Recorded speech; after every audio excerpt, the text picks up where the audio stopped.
Olá, queridos amigos. Estamos aqui reunidos mais uma vez para falar sobre o Evangelho. Vamos falar sobre o nosso bate-papo do Evangelho. Meu nome é Maísa. Meu nome é Andréa. E hoje nós vamos falar sobre o capítulo 17, Sede Perfeitos. E nós escolhemos uma parte que é muito amorosa, que fala sobre o homem de bem. Eu vou começar lendo um pouquinho e eu e a Andréa vamos conversando, né? Para que a gente não tenha uma leitura muito longa. É um prazer imenso estar aqui com vocês, viu? Bom, o homem de bem. O verdadeiro homem de bem é aquele que pratica a lei de justiça, de amor, de caridade, na sua maior pureza. Questiona sua consciência sobre seus próprios atos, perguntará se não violou essa lei, se não fez o mal, se fez todo o bem que podia, se negligenciou voluntariamente uma ocasião de ser útil, se ninguém tem queixa dele, enfim, se fez aos outros tudo o que gostaria que lhe fizessem. Nossa, só essa parte a gente poderia falar a noite toda, né, Andréa? Nossa, com certeza, Maísa. Esse parágrafo, na verdade, é um grande balanço, né, das nossas atitudes, é o olhar para dentro de nós, nos perceber, né, como é que a gente reage, o que nós temos feito ao longo da vida, o que realmente de bom a gente já aprendeu a fazer, não é mesmo? É verdade. Você sabe que me chamou muita atenção aqui nesse parágrafo? Foi falar se nós, que para a gente analisar se tinha feito todo o bem que podia, né? Eu acho isso muito importante para a gente levar em conta na nossa vida, né? Porque às vezes a gente negligencia, né? Porque a gente não vai um pouco mais além, né? A gente faz uma coisinha e acha que está tudo bem, né? E, na verdade, a gente não faz tudo aquilo que podia. Então, a nossa consciência não fica totalmente Tranquila. tranquila, né? Exato. Você sabe, Maísa, que você me fez lembrar, uma vez eu ouvi uma explicação e a partir daquele momento, eu falei, puxa, é verdade, a gente tem que pensar melhor como é que a gente aproveita as oportunidades que nos batem à porta, né? Que fazer o bem não é não fazer o mal. Que isso é, é um é o início, já é algo bom. Efetivamente, nós já saímos, né? Que a gente ainda vai conversar muito sobre esse perfil do homem de bem. Mas efetivamente, o bem, ele precisa estar em movimento. Então, não é ser omisso diante de uma situação, ou seja, eu não participei daquele ato, então eu não fiz o mal. Mas qual foi o bem que você aproveitou daquela circunstância, daquele momento, para realmente aplicar ali esses ensinamentos dos quais a gente está falando aqui, não é, Maísa? E isso Sem dúvida. nos tira dessa condição de, bom, eu já não sou tão ruim. Não, você tem toda a potencialidade dentro de você para ser cada dia melhor. Isso é muito esperançoso, não é? Sim. E é também, assim, nos dá muita coragem, né? Porque a gente percebe que o que nós estamos fazendo hoje pode ser melhorado, né? A Exato. cada dia nós somos melhores.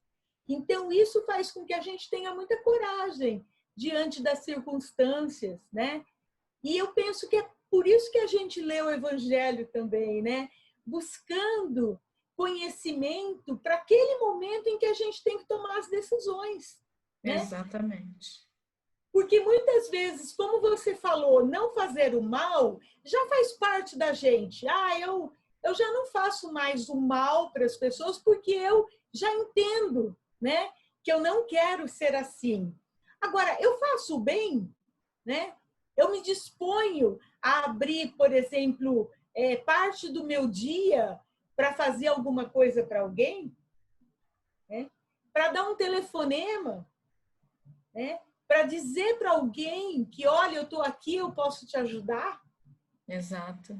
Num tempo tão conveniente para isso, não é mesmo, Maísa? Porque é um tempo que a gente está vivendo um isolamento físico, mas que nós não precisamos viver um isolamento de atitudes. Afinal, hoje, nós temos todos os recursos para fazer esse amor chegar, ainda que fisicamente ele esteja impedido, mas numa palavra amiga, numa ligação, como você disse, e tem que ser despretensioso, não é, Maísa? É simplesmente pelo fato de querer. Eu não tenho o que fazer, não, eu quero fazer. Eu quero levar uma palavra de consolo, eu quero fazer a diferença na vida de alguém. Olha que delícia, não é? E isso enche, vai completando o nosso coração e a gente nem percebe de onde que vem essa alegria. Mas a gente vai se sentindo bem, falando, o que foi mesmo que aconteceu? Né? Quando a gente vai dormir, né, Andréia, o nosso coração, né, está em paz. Então a gente faz uma oração e dorme tranquilamente, porque a gente está imerso, né, na bondade de Deus sempre. E se a gente faz a nossa parte, nós ficamos muito mais incluídos, né, o tempo Exato, todo. exato. Né? Que engraçado. Esse parágrafo me faz lembrar de uma reflexão que Santo Agostinho nos convida, não é, Maísa? Que ele fala, toda noite, ao se deitar, faça um balanço do seu dia. Veja realmente o que você fez de bem, se você aproveitou todas as oportunidades, se você não está indo dormir com alguém que você possa ter magoado ao longo do dia. É aquela revisão fina das nossas atitudes, não é? Olha, é totalmente alinhado com esse primeiro parágrafo, Maísa. É Total. isso, é o deitar, é a consciência, aquela conversa com a nossa consciência que ele fala aqui. A sua se interroga a sua consciência sobre os seus próprios atos. E às vezes a gente fica buscando a aprovação lá fora, no olhar, né? E está aqui dentro, está na nossa consciência, essa capacidade de já nos dizer: olha, aquela resposta que você deu poderia ter sido mais amorosa. Ou aquela bronca que você deu no teu filho, será mesmo que precisava ter sido tão ríspido? Será que não há outra forma de educar? Jesus sempre agiu com a pedagogia do amor conosco, Maísa, e a gente está há 2000 anos tentando implantar esse chip da amorosidade dentro de nós, não é? Graças que a gente tem o Evangelho como recurso, como fonte de revigorar nossa memória. Para nos lembrar sempre, né, André? Sempre que é necessário, abre lá, se for ao acaso, não é, Maísa, vai vir exatamente o que você necessita. Exatamente. Continuando aqui, ele entra pela questão da fé, né? Então ele vai falar: tem fé em Deus, na sua bondade, na sua justiça e na sabedoria divina. Sabe que nada acontece sem a permissão e submete-se em todas as coisas à sua vontade, à vontade de Deus, né? Tem fé no futuro, por isso coloca os bens espirituais acima dos bens temporais. Sabe que todas as alternativas da vida, todas as dores, todas as decepções são provas ou expiações e as aceita sem lamentações. Nossa, isso. Acho que a gente vai ter uma longa conversa sobre esses 3 parágrafos que você leu, Maísa. Tá aqui a essência, né? Como é que eu consigo ter mais tranquilidade e serenidade no meu viver? A não ser entendendo essa fé, né? E como é que ela se opera dentro de nós para que a gente entenda o objetivo de estarmos aqui nessa existência, nessa vida, colhendo pelos desafios todas as experiências necessárias para a nossa evolução. A gente está sempre conversando sobre isso, não é, Maísa? Sem dúvida. Porque isso é o que nos move na vida, né? Porque a gente parte para tomar as nossas decisões dependendo de como a gente acredita nisso, né?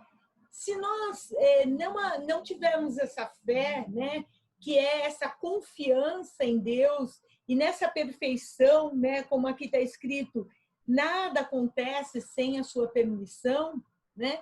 Se nós não tivermos essa fé, certamente nós vamos agir de um jeito, né, intempestivo, temeroso, né? Vamos ter medo de tudo, vamos achar que todo mundo quer fazer o mal para nós, né? Quantas pessoas a gente vê assim, né? Essa falta da fé em Deus também causa uma falta de fé nas pessoas que estão à nossa volta. Então, a pessoa sempre vê o mal em todas as coisas, né? A perseguição, as dificuldades. A pessoa sempre reclama de tudo que lhe acontece, né? Que diferença daquela pessoa que tem fé, que acredita, né? E que passa pelas suas coisas, porque todos nós passamos, né? O tempo todo nós somos provados na nossa fé, né? O tempo todo nós temos alguma coisa para corrigir em nós ou para trabalhar no nosso relacionamento com a pessoa que a gente vive, nosso marido, nossa esposa, os filhos, né? O tempo todo a gente está sendo provado e como é que a gente vai agir nisso? Exatamente. E se a gente ficar na lamentação, certamente a gente torna a nossa vida muito mais difícil, né? Que é o oposto de você se colocar numa posição de fé, né? De você ver a bondade nas outras pessoas, de você não julgar, né, as outras pessoas, você tentar não ficar numa posição de crítica total, né? Tudo merece crítica, autocrítica, crítica ao outro. Tudo isso faz com que a vida seja muito mais difícil. Você não acha, Andréia? Muito mais. E aí eu penso, trazendo novamente a pedagogia amorosa de Jesus, que sempre nos ensinou que a gente deveria ter o olhar de misericórdia, né? E eu gosto muito dessa palavra misericórdia, porque ela vem de miser e de cordes, de miséria do coração. Então, a misericórdia é você olhar para o outro com entendimento e não com julgamento, né, Maísa? E olhar para nós mesmos com esse entendimento. Ou seja, a partir do momento que essa fé nos dá o entendimento que nós estamos numa experiência de vida, onde tudo que nós vamos vivenciar é para o nosso crescimento, até as experiências desafiadoras com o próximo, seja com o nosso familiar, ela está ali para exercitar essa nossa competência, a competência de perdoar, a competência da resignação. São tantas ferramentas, Maísa, que nós temos já como germe, outros com essas ferramentas mais ativas, mas em processo desse aprendizado. E essa fé, esse entendimento que há uma sublime inteligência coordenando tudo, ou seja, não há o acaso, há a roupa certinha que te cabe, a experiência certa, não é? Até pensar, por exemplo, nessa quarentena, nessa experiência que nós estamos tendo. Será que isso não está desenhado para as necessidades que nós temos? Será que não é uma chance da gente revisitar algo que nós não estávamos já querendo nem olhar? Esse convite à reflexão e a gente está em contato com a nossa própria consciência, Maísa. Tenho pensado muito sobre isso, sabia? E é a fé novamente, né? Sim, sim. É essa fé que aqui está dizendo, né, que nada acontece sem a permissão, né? Então, existe algo que move todas as coisas na nossa vida, né? Como você disse, não é por acaso, né? Não é. Então, não cabem lamentações, né? Não cabe a gente ficar reclamando de tudo, e sim operando a favor, né? Sim. Então, o que é que eu faço com isso? Olha, me veio essa dificuldade, né? Em vez de eu ficar, ai, por que isso está me acontecendo? Não podia me acontecer, eu não mereço, né? A gente perguntar, Para que isso está me acontecendo? Para quê? Para Exatamente. quê? O que que eu vou aprender com isso? Né? Para onde isso está me movendo? Né? Porque é isso que a vida faz o tempo todo, nos move. Sim. Né? E Maísa, outra coisa, assim, cada um de nós está num estágio, né? Assim, a gente percebe isso nas nossas trocas, nas relações sociais e tudo mais. Nós vamos validar o que a gente está sentindo em relação às dificuldades, em relação aos desafios, né? Aquilo para mim está além do que eu imagino poder naquele momento. Mas talvez ali está também a oportunidade de você pedir ajuda. Olha só, talvez até aquele momento você tenha achado que você não precisasse de um ombro amigo, de um amparo, e está ali a oportunidade de você se abrir para algo que não era necessário até então. E colocar para esse amigo, para o seu companheiro, para os seus filhos, olha, eu estou num momento onde eu não sei como lidar. Demonstrar sua fragilidade. E as pessoas têm medo de demonstrar a fragilidade achando que isso é fraqueza. E não é, não é? Isso é você encarar esse desafio como oportunidade, não é, Maísa? Sim. Sim, porque nós não somos perfeitos, né? Acho que o medo de contar para o outro que a gente está com um problema é dizer, olha, eu estou frágil, né? Eu estou precisando de ajuda, né? Eu não estou conseguindo enxergar aqui essa resposta, me ajuda a enxergar isso. Né? Eu quero ser esse homem de bem, né? Eu quero ser. E eu sei que eu vou poder ser, mas eu estou em processo nessa construção. Sem dúvida. Vamos ver aqui mais um pedacinho que o Evangelho nos fala, né? Vamos lá. Ele vai falar, o homem de bem, que tem o sentimento de caridade e de amor ao próximo, faz o bem pelo bem, sem querer retorno. Retribui o mal com o bem. Né? Toma a defesa do fraco contra o forte e sempre sacrifica seus interesses à justiça. E, assim, começando por essas últimas palavras, né? Muitas vezes a gente quer que a justiça exista, né? Mas a gente não quer abrir mão de nada. Né? Então, que a justiça seja feita desde que eu não tenha que abrir mão de nada. Né? E você vê o que eles lembram aqui, né? Que a pessoa, o homem de bem, ele sempre sacrifica os seus interesses pela justiça. Então, o mais importante é que seja justo, que seja bom para todo mundo, né? E não só para mim. Sim. Então, eu tenho que sacrificar os meus interesses pessoais para que todas as pessoas possam receber mais. Exato. Isso é muito interessante. É muito. E quando a gente fala justiça, a gente precisa cuidar para que justiça a gente está se referindo, né? Porque essa justiça não é a justiça dos olhos do homem, não é, Maísa? É a justiça que Jesus nos ensinou. A justiça realmente, como você falou, é olhar para o teu próximo e entender que ele precisa ter as condições dele, aquele socorro imediato, ainda que você esteja passando por um momento desafiador, mas você vai ver a hora que você se disponibiliza para ajudar e você sai daquele lugar que você acha que é muito sofrimento que você está tendo, mas você fala, eu estou passando por um processo de dor, mas acho que o meu amigo, meu irmão precisa de mim. Pronto, sabe o que acontece?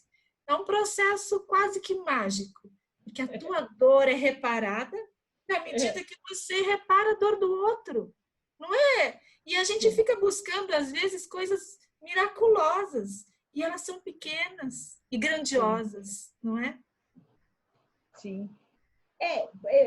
Essa questão da caridade, né? Que justamente aqui essa parte, né, do texto nos traz, a caridade é vencer o egoísmo, né, Andréia? E é disso que a gente está falando quando a gente fala em justiça para todos. Quer dizer, que seja bom para todo mundo, a gente está falando em sair da posição de egoísmo, né? Isso. Que é uma posição que a gente vem tendo e vem sendo ensinado a ter há muitas e muitas né? Vamos Experiências. dizer, vivências, né? E também há muitas gerações. Então, a gente aprende isso. Não, você tem que olhar para as suas coisas, você tem que fazer o que é melhor para você, né? E eu acho que está na hora da gente questionar isso, né? Porque, como você disse, quando eu estendo a mão para o outro, eu também me beneficio. Total. Então, sair dessa posição, desse egoísmo, né, é o que vai nos salvar, né, nos levar para um outro lugar. Para um outro patamar, para um outro patamar, né? A gente realmente é treinar esse olhar fora de nós, né, Maís? É olhar para fora e nos colocar numa condição de ser agente ativo de um processo de transformação que se amplia, né? Ele não pode estar restrito, né, da nossa porta para dentro. Então, eu olho para mim, eu olho para o meu marido e para as minhas filhas. E se o mundo lá fora não for transformado? Qual é a realidade que nós encontraremos lá fora? Adianta alguma coisa eu criar um mundo perfeito da porta para dentro? Eu tenho que olhar Não. para fora e pensar nisso como um todo. É isso que está nas nossas mãos e que a gente tem que se apoderar. Sim, e eu quero te convidar aí, Andréia, porque acho que a gente já está indo para o nosso tempo, É, né? Para a gente falar um pouco sobre isso para as mães e os pais que nos ouvem, né? Que quando a gente fala que eu quero um mundo melhor, todo mundo quer um mundo melhor, né?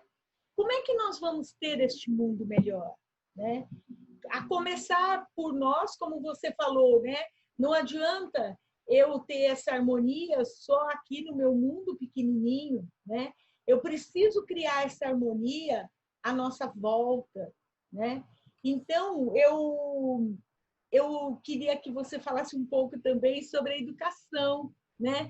Como é que nossa, a gente pode educar os nossos filhos para terem esta visão? Vamos sair, vamos cortar essa continuidade que a gente vem tendo em tantas gerações desse egoísmo, dessa falta de caridade para com as pessoas, né? Vamos cortar isso e abrir uma nova possibilidade, que é a possibilidade da gente pensar no outro também, né? Enxergar o outro, né? Nos abrir, porque a caridade não é dar um dinheiro, né? Não é dar a nossa roupa. Aliás, a gente dá a roupa que nem quer mais usar, né? Se a gente desse realmente, abrisse mão de alguma roupa que a gente gosta, ainda seria mais próximo dessa caridade, né? Mas dar as coisas não é isso que é a caridade, né? A caridade começa, inclusive, nas coisas que a gente fala para os outros, né? sem dúvida, sem dúvida. Quando eu penso na maternidade, Maísa, eu penso que Deus nos confiou uma parcela da sua própria criação, porque nós geramos, né, os nossos filhos e depois chegam nos nossos braços totalmente necessitados de todos os cuidados, de todos os amparos, e a gente vai ali virar mãe, né, aprender com essa criança que chega.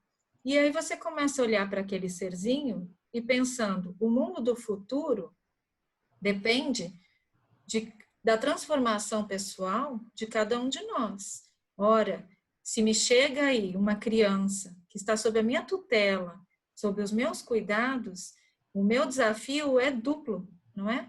Porque eu já tinha o trabalho individual, que era o meu processo de melhoria. E agora o meu processo de melhoria, ele vai servir de exemplo para esse filho, e eu vou precisar instigar nessa criança a vontade de também combater todas essas questões, Maísa, para que a gente consiga formar uma humanidade pronta para transformar esse planeta em um mundo realmente bom, de pessoas justas, onde o egoísmo vá gradativamente se enfraquecendo. Eu ouvi uma comparação uma vez que eu achei muito bonita, que nós somos como vasos, né? Um vaso que eu não vou me lembrar o nome, mas que ele tem entrada e saída. E vamos imaginar que esse vaso esteja repleto de uma fuligem muito preta. De um lado vai entrar água límpida, e ele vai se misturando com essa fuligem. Do outro, ele vai expulsando essa fuligem.